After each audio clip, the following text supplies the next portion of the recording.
बिस्मिल्लाहिर्रहमानिर्रहीम। अस्सलाम वालेकुम दोस्तों, कैसे हैं आप सब लोग। उम्मीद करता हूँ सब लोग ठीक ठाक होंगे, खैर खैरियत से होंगे। अल्लाह ताला का फजल करम और आप लोगों की दुआओं से मैं भी ठीक हूँ और अल्लाह ताला से हमेशा दुआ रहती है कि आप लोगों को हमेशा खुश रखे, आप लोग अच्छे मुस्कुराते रहें, आपकी तमाम जात को पूरा करें। इसी दुआ के साथ आज की वीडियो का आगाज़ करते हैं। और आज की वीडियो में दोस्तों आपके लिए सुजुकी बुलान का रिव्यू शेयर करने वाला हूँ, जो इंतहाई मुनासिब इंस्टॉलमेंट पर आपको मिल रहा है।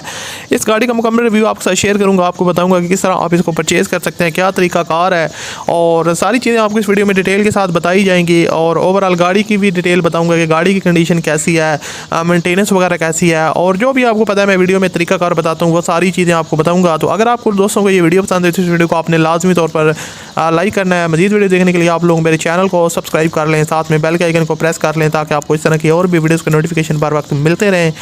अब दोस्तों इस गाड़ी के बारे में बात करते हैं। बेसिकली सुजुकी बुलान है और 2010 का मॉडल है। अगर इसकी कंडीशन को देखा जाए तो बहुत ज़बरदस्त है। इसके जो ओनर हैं उन्होंने काफ़ी केयरफुली इसको ड्राइव किया है और इसकी जो माइलेज है वो 1 लाख किलोमीटर से ऊपर है। ये गाड़ी टोटल चल चुकी है। और बॉडी वगैरह को अगर देखा जाए तो इसके ऊपर आपको किसी किस्म का रस्ट वगैरह या उसके अलावा कोई चीज़ देखने को नहीं मिलेगी, ऐसी ख़ास डेंट पेंट।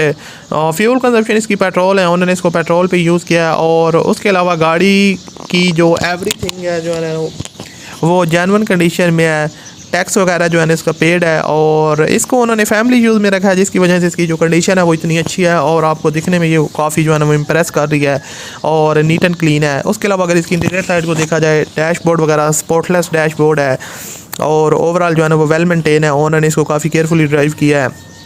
यहाँ पर आप इसकी बैक लुक भी देख सकते हैं, बैक से भी गाड़ी ठीक ठाक है। एक इसमें चीज़ मसला है, इसके टायर और रिम्स की कंडीशन ज़्यादा अच्छी नहीं है। मतलब ठीक है, नॉर्मल कंडीशन में इतनी ज़्यादा आपको अच्छी कंडीशन में देखने को नहीं मिलेगा, लेकिन ठीक ठाक है, आप अच्छे खासे चल जाएंगे। 30-40% तक कंडीशन काफ़ी अच्छी है।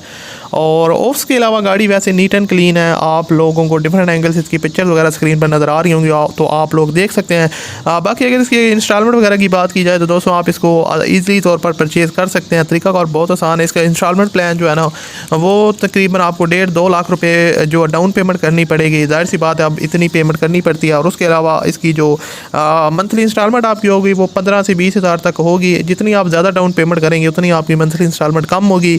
और उसके अलावा जितने मंथ का प्लान बाय करते हैं, जितने साल तक आप इसको चलाना चाहते हैं, अगर आप 7 साल का बाय करते हैं तो आपकी जो मंथली इंस्टॉलमेंट होगी कम होगी, डाउन पेमेंट भी कम होगी। अगर आप 5 साल वाला या 3 साल वाला प्लान लेते हैं तो उसमें ये होगा कि आपकी जो डाउन पेमेंट होगी वो भी ज़्यादा होगी और मंथली इंस्टॉलमेंट जो है ना वो भी ज़्यादा होगी। तो ये चीज़ आपने खुद से नोट कर लेनी है।